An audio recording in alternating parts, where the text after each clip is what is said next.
name is Karen Knapp, President, CEO, United Way of St. Lucie County. United Way's mission is to improve lives by mobilizing the caring power of our community. And today we're here to talk to one of our funded agencies, one of our partners in the community who are working hard to make sure that the residents of St. Lucie County are safe. And Sarah, hello. Good morning, Good Karen. morning. Good morning. The American Red Cross, you have been here for, you have been in existence since what year? Tell us. The American Red Cross has been in existence since 1881, and we've been in, next year will be 100 years in St. Lucie County. Oh, 100 years. Centennial. We'll be celebrating our centennial. Oh my in St. goodness, Lucie you County. know, you are 1917. twice as old as we are. I We are know. 50, well, maybe 52 years in St. Lucie County. Yeah. Boy, we've been, I think we're probably the two of the few agencies that have been around the longest. Right, Of exactly. course, you know, you being exactly. the number Inaugural, one. you know, like one of the infant United Way agencies, right? We funded you since day one. I remember when I was on the United Way board many years ago, prior to being employed by United Way. I just remember talking about the Red Cross, and you were like the number one, and you're still, you know, United Way funded agency. Right, and our mission has not changed over the, you know, last 100 years. You know, we prevent and alleviate human suffering in the face of emergencies by empowering our volunteers, the power of volunteers, and the generosity of our donors, because we are a 501c3 supported by generosity of our local donors. Right. And, you know, we hear so much about what's happening in other states and how the Red Cross is, you know, Johnny on the spot. Let's talk about here in St. Lucie County and the importance of the Red Cross here in our community. So we have about 178 volunteers here in St. Lucie County. We have 3 full-time staff who cover our 4 offices in our chapter. And these volunteers and our staff are available 24/7 to respond to disasters. The biggest one we respond to are house fires. We go to a house fire in St. Lucie County probably on the average of once every 4 or 5 days. And when we do that, our volunteers get up and we respond within 2 hours. They are there with credit cards, which basically give the people enough funds for emergency lodging, to replace clothing, shoes, food for a week, and then we work with them if they need to replace medications and eyeglasses, and you know, we've even replaced CPAP machines for those people with breathing problems. And then we work with them with our caseworkers to refer them on to other agencies like Mustard Seed and Salvation Army and things to help them replace the belongings and begin to resume their normal lives. Let's talk about your community partners. I mean, you know, the Red Cross, you know, everybody has you as a partner, but you also, you know, like you just said, you refer to many, but you work side by side with many of the local agencies who are also on the front lines. Right. And you coordinate. Right, we have a lot of relationships with our faith-based organizations and with our United Way partners. 211, we use 211 all the time. Mustard Seed, Salvation Army. We have agreements with a lot of our churches, not only for facilities, but for shelter workers. And a lot of our local community restaurants will work with us for feeding. Sarah's Kitchen is another nonprofit who we have partnership for feeding if we have a large disaster. Let's talk about the programs, the local programs that you have in St. Lucie County. We were talking earlier about the fires in the homes and how to prevent those and how to prevent injury. Let's talk a little bit about that. Right. The Red Cross has a home fire campaign where we're trying to reduce the number of deaths and injuries due to home fires by 25% by the year 2020. So in doing that, we're going through neighborhoods and we're campaigning and going door to door and seeing if people have smoke alarms. If they do, then we make sure they know there's escape routes. We give them education. If not, we install free of charge 10-year smoke alarms, and we take the time to go over, draw an escape route that's customized to their home, leave it, it's a magnet that they put on their refrigerator, and give them preparedness information. We've done almost close to 200 in the last year and a half in St. Lucie County, with plans to do many more this coming year. So if we know of someone who might be, maybe possibly an elderly person who's possibly living in a mobile home, we could remind that person that those smoke alarms are available. Right. So what they can do is they can call our office and say that they're in need of smoke alarms. We have what we call hotshot teams. When we get, 5 or 6 or 10, we send them out to neighborhoods. And we will be canvassing neighborhoods. And we're also, if a neighborhood has a need, they should give us a call. We've done Whispering Pines, and we've done one of the Spanish Lakes communities, and we did an area in Fort Pierce as well. We all remember the tropical storms and how important it is that there are responders out there, and I know that you were ready to respond to this latest tropical storm. Let's talk about that and how the Red Cross can gather the volunteers that would be needed to assist individuals if there were floods or. Right. So we have volunteers, as I said, we have about 170 in St. Lucie County who are trained. We're always looking for more volunteers. Training for disaster is free.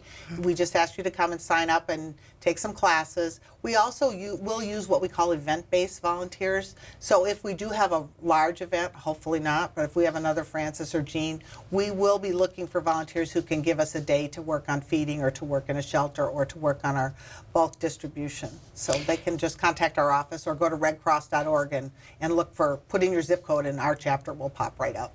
What does someone have to do to become a volunteer for the Red Cross? So we have an online application that they complete, and they fill that out. They take what we call an online orientation, which is engaging volunteers and new employees, and then they come in and talk and meet with our volunteer services volunteers, and we determine where the best way to go.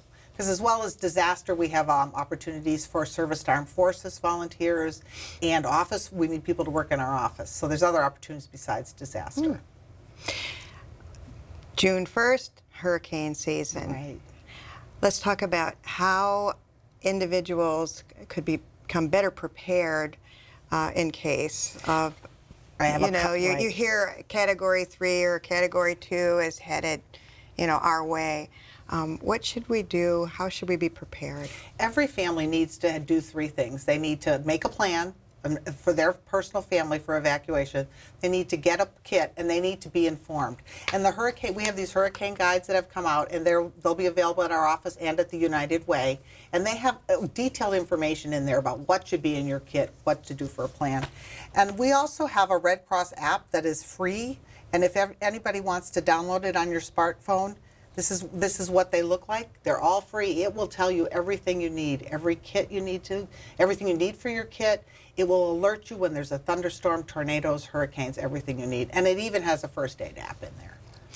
Wow, that's terrific. And I know that you have a fun program to help prepare the children for such an event. Right. We have a couple of different things. We have a pillowcase. We have a pillowcase project in partnership with Disney, where we go in and teach grades 3 through 5 how to be prepared, and we give them a pillowcase to fill as their emergency kit. And they take that information that they learn about fire preparedness or hurricane preparedness home and teach their family. So we're educating the whole family at the same time. Let's talk about the American Red Cross and the military. Okay. I know that you do so much with the military, and I really respect that. Right. We were actually chartered. That's the beginning of the Red Cross, was Clara Barton, seeing the suffering of the soldiers during the Civil War. So we still provide the emergency communications between soldiers, sailors, Marines, whatever, and their families if they need to come home. So the family calls us. We actually verify that through the doctor, the funeral home, the hospital, that there is a true emergency, and send that information on to the base, to their commander. And in many cases, we are the ones who deliver that message to the enlisted person, so that they're not just getting it over a phone call or a text when it's sad news. There's about 30,000 military veterans and people in St. Lucie County, so we do have veteran services, and we do a lot of outreach for veterans as well.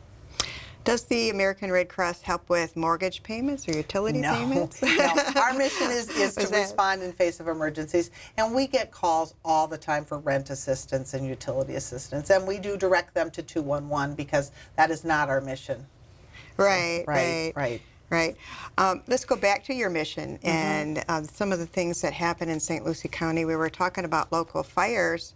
But there are also other disasters that might happen in St. Lucie County where the Red Cross is prepared to take action. Right. For example, if there'd be a weapons of mass destruction, we're going to help with that. If there would be a mass transit accident, so suppose the train derails and there's chemicals on the train, that's part of our role would be to be sheltering and helping those folks who might be involved in that. Hurricanes, floods, hopefully tropical storms, we won't have any of those, but we work with the county. It is our responsibility to shelter, and then we will work on feeding and casework. We work hand in hand with FEMA and the county in those cases. So. And let's talk about your funding sources. Okay. Besides United Way. Okay.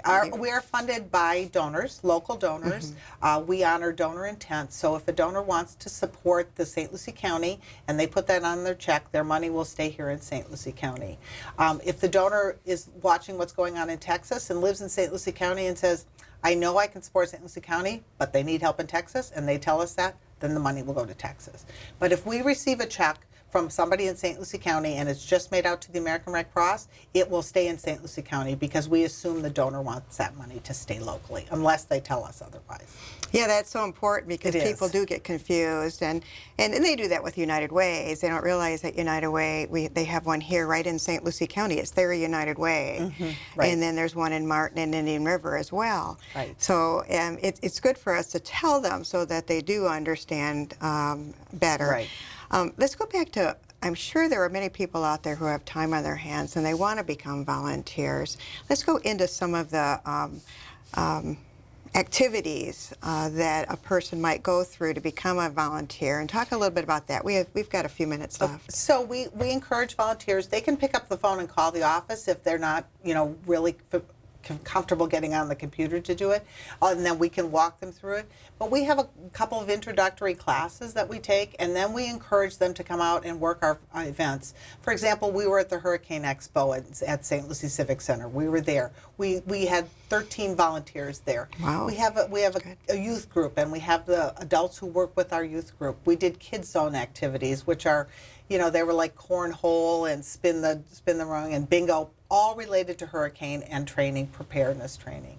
We have people who are on our disaster action team. That's our biggest need. Those folks who are willing to be on call and get out of bed when somebody has a fire and go take care of them. And I tell you, there's nothing more satisfying than when you drive up to somebody who's lost everything and you can put your arm around them, give them a blanket, give them a Mickey for the kids, and let them know that somebody else cares. We don't expect anybody to be on call 24/7, 365 days a year. We have 4 teams in St. Lucie County, so we do let them rotate that. And then we need people who want to volunteer and train to be here for the big events. If we need to open shelters, or if we need to do damage assessment, or if we need to be moving facilities and logistics around. And then we have a volunteer in St. Lucie County whose name is Mike Molyneux, who is on his 4th deployment with these floods. So he's trained here in St. Lucie County. He leads our disaster assessment team, but when it's quiet here, we send him to places like Texas where they can really use his expertise. And then, God forbid, if it comes this way, those folks will come here and help us, like happened in 2004. That's what's so great. I mean, it's not just our volunteers. If there's something that happens Right. here, you have volunteers who come from all over the country Right. that could help. Right. We had 1,000 volunteers here during Francis and Jean. I know that was 11 years ago, and a lot of people don't remember it, but those of us who were working that will never forget those storms. I know you won't. Yes. And, so we had 1,000 volunteers from as far away as Alaska and Washington State. And there's a cost to that. They're free. They volunteer. They don't get paid, but it's about $1,600 to deploy a volunteer for a 2-week stint. So that's another thing that if local people want to support disaster relief, they can support our volunteers to get the training to be able to help others as well. Well, you've given us very interesting information, and we're so proud to have you in our community. Our time is out, but we want to thank you for joining us, and we'll return in just a second. I'm lucky. Let me help you with that. I get to do something I love. It has nothing to do with touchdowns or titles. Everybody bring it in. I get to play a part in the life of someone just starting out. How many of you think homework is just as important as teamwork? I help keep kids in school, Good. and that's the name of the game. My name is LaDainian Thomason. I don't just wear the shirt, I live it. Give, advocate, volunteer. Live United. Welcome back to Live United. Our guests right now are from the Boys and Girls Club of St. Lucie County. Welcome. Thank you. Thanks for having us. Okay, Melanie, you are program director for Boys and Girls Club? I'm actually the senior director of development for Boys and Girls Club, and I've been there for 9 years. Okay, so you help raise the money for Boys and Girls Clubs. That's an important job. I understand that. Let's talk about the Boys and Girls Club and your mission, and then we'll lead into your Young Lady of the Year here. Well, our clubs enable all young people, especially those who need us most, to reach their full potential as productive, caring, and responsible citizens. And so we serve kids that are ages 5 to 18, and I'm so excited to have Alicia here today. She is our Youth of the Year, and our Youth of the Year is recognized for their character, leadership, and service to club, along with their academic success and healthy lifestyles. Mm-hmm. And Alicia was chosen among all of our club members to represent our 3,000 club members as their voice. And so I'm excited to have her here today to share her experience as a club member. Hi, welcome. Thank you. How do you feel about winning this esteemed position? Honestly, I feel great. I feel like I'm doing what I'm supposed to do as a role model to these kids, 3,000 kids that I'm supposed to be helping and keeping them on the right track. I feel great. It's a wonderful opportunity. What would you tell your peers about why they should belong to a Boys and Girls Club? Because it's a safe place, it's fun, it's full of opportunities, and you build relationships with individuals who care about you. And I tell them that all the time. I have recommended the Boys and Girls Club to several of my classmates at Westwood High School, and we have gotten a lot of teens to come out this summer from Westwood. I'm sure you've met many challenges. What are some of the challenges you've met, and how have you overcome them? One of the biggest challenges that I have faced throughout my teen years is my mental health. I have struggled with my mental health before I became part of the Boys and Girls Club, but ever since I have joined the Boys and Girls Club, I've gotten the help that I needed and the support that I needed to get out of that struggle. Right. Wow, that's very impressive right there. What do you aspire to be in the future? In the future, I want to own my own business. I'm going to FSU to major in business administration and minor in real estate development. I do plan on coming back to Fort Pierce and rebuilding the city, making it a bigger, better place and restoring our village. I want to own my own nonprofit when I get older for autistic children and people who have sickle cell. Well, that's interesting. Then are you trying to gain experience? Are you planning on working anywhere, interning to build your skills? Real estate-wise, I have gotten a lot of requests for internships, and I do plan on taking internships for real estate. I work with the Boys and Girls Club now, so I'm learning the roots of the nonprofit and how that works, and I'm really excited. Okay. And you have a personal brand. Let's talk about that. My personal brand is that I'm authentic. I'm authentic because I'm willing to share my story and what I went through to help individuals who are going through the same thing get through what they're going through. I'm authentic because I'm willing to share my story, and I'm here to speak about it with you. Do you want to share your story right now with us, or? I can. Okay. My speech. Okay. My name is Alicia Johnson, and I am just a girl from Hagley Park, Kingston, Jamaica. And sure, my life hasn't been the easiest, but I refuse to dwell in the past because I have a bright future ahead of me. I will be the first person in my family to graduate from high school in the United States.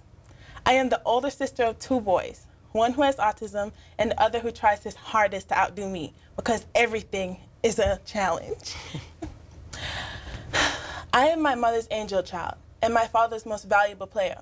I'm a member of the Boys and Girls Club, the head junior staff at the Affinity Unit, and I am St. Lucie County's Youth of the Year. If I had to describe the Boys and Girls Club in just one word, it would have to be profs. And yes, we had to come up with an acronym because who can describe the Boys and Girls Club in just one word? It would have to be one multi-meaning, gigantic word. But for now, the Boys and Girls Club is profs. It's a positive place where the youth can spend time. When I'm at the Boys and Girls Club, I don't have to watch my back because I know that everyone there wants what's best for me. R, recognition. I'm recognized in my clubhouse. And not only has the Boys and Girls Club provided me with recognition, but they have also exposed me to positive role models in my community. O, opportunities. The Boys and Girls Club is full of opportunities. They have given me the opportunity to be a part of their junior staff, to accumulate hundreds of volunteer hours, and be in their Youth of the Year. The Boys and Girls Club gives you the opportunity to be recognized positively. F. The F in profs is the most exciting. F is for fun. The Boys and Girls Club is fun. There's countless amounts of activities that you can be involved in, such as art classes, cooking sessions, and even sports. There's something at the clubhouse for everyone. Last but not least, and my personal favorite, is S, strong, supportive relationships. At the clubhouse, I have built relationships with individuals who care about me. People like Mr. X, Miss Megan, Miss Sheena, Mr. Tom, and Miss Fran. I know that I could go to these individuals when I'm in a time of need, and I know they will steer me in the right direction because they care for me. The Boys and Girls Club is profs. It's a positive place where the youth can be safe. You get recognized, there's opportunities, fun, and you build strong, supportive relationships. To me, the Boys and Girls Club is my sanctuary because when I'm there, I'm happy. And it's not like my worries don't exist, but there I get the help I need to deal with them. And that's something everyone should have. My vision for the youth is to have professional specialists in every Boys and Girls Club, someone who will help the youth with their mental and emotional issues. Throughout my teen years, I have faced issues regarding my own personal mental health. There were times where I thought I was good enough for anything. I would be hard on myself and mentally be my own bully. But that was before I opened up to someone in my clubhouse. If there were these professional specialists in every Boys and Girls Club, it would save lives. If the youth had someone to talk to and provide in and confide in, it will lower their chances of going out, taking drugs, and joining gangs and committing suicide. I am committed to making my vision for the youth a reality, with the help from the staff who have supported me throughout the years, because my name is Alicia Johnson, and I am not just a girl from Hagley Park, Kingston, Jamaica, but I am the bright light at the end of a dark tunnel, and I will lead the youth to a brighter future. Thank you. Wow, I'm impressed. Applause, applause. You would be, maybe you wouldn't be surprised how many teens can relate to your story out there, and how important it is for them to hear that and to see your success. And as you know, through the Boys and Girls Club, and I'm sure through your parents, that character is so important. Let's talk about the character outside the club and how important it is to maintain a high character and high values. It is important to maintain a high character and high values because you don't know who could be watching you. And I always tell my fellow teens and my brothers and sisters that you need to act the way that you would act in front of your parents, the way that you do outside of the home or outside of school. Because if I'm acting a certain way and I know my mom's not going to be proud of me the way I'm acting, I wouldn't want to act like that. And that's what I try to tell everyone. What about kids and social media? You know, there's so much that can happen on social media. It really scares me as an adult. But what about the young people of today?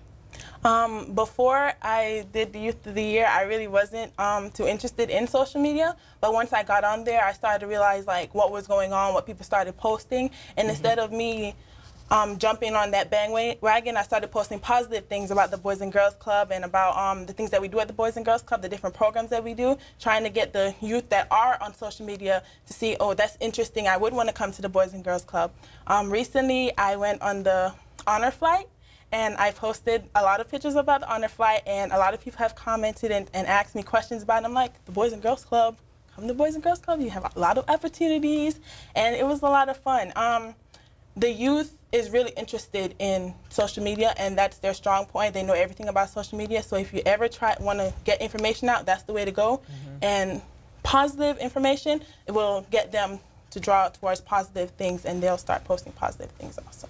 Let's talk about your academics and how important education is to everyone, really. Education is very important, and I take my education very seriously. Throughout my middle school and high school years, I've maintained a 3.5 GPA. It's very important because colleges look for the high academics, the honor roll class, the honors classes, AP classes, and I have been enrolled in all honors classes. I've been taking AP classes now, and I am taking some senior classes during the summer, so I stay on that path of keeping my grades up. I want to go to FSU, and their GPA is 3.5, and I have to have a 3.5, so that's where I'm working towards. The more you know, the safer I feel.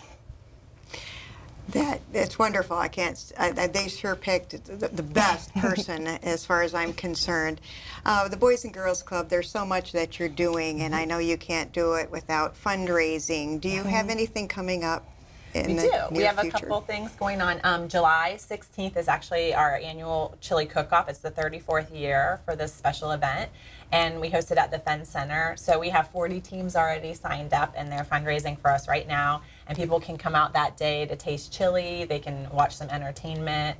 It's actually a free event. You just come and purchase the chili and all the goodies that our teams are raising that day. So. And do you look for do you need volunteers? Yes, we're always in need of volunteers. We're so fortunate to have wonderful staff and junior staff as well. You raise your volunteers. I know, we do. Internally. But we have great volunteer opportunities. People can come out and actually help with arts and crafts, academics, things like sports. But right now, over the summer, we did a couple of special renovations projects. So Alicia goes to the Infinity unit, and we just had a wonderful group from Walmart, for example, come out, and they painted for 2 weeks our club and just made it a beautiful place for the kids and revamped it. The kids actually walked in a couple days ago and they said, is this a new building?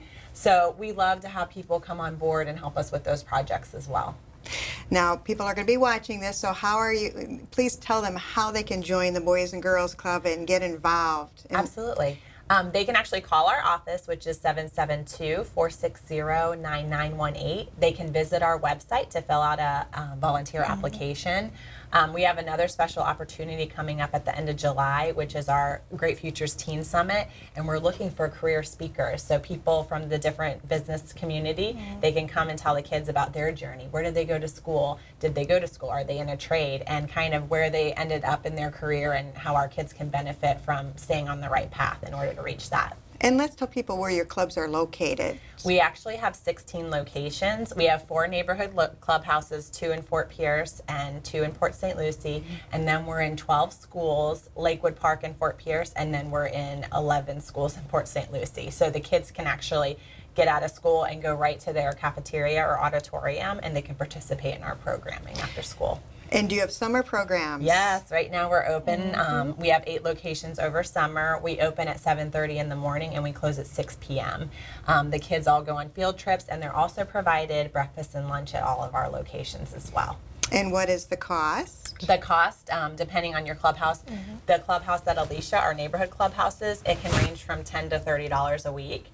And then some of our other clubs, it's very affordable. Yes. And then our school-based clubs, they are $85 a week, and that includes field trips and meals and such.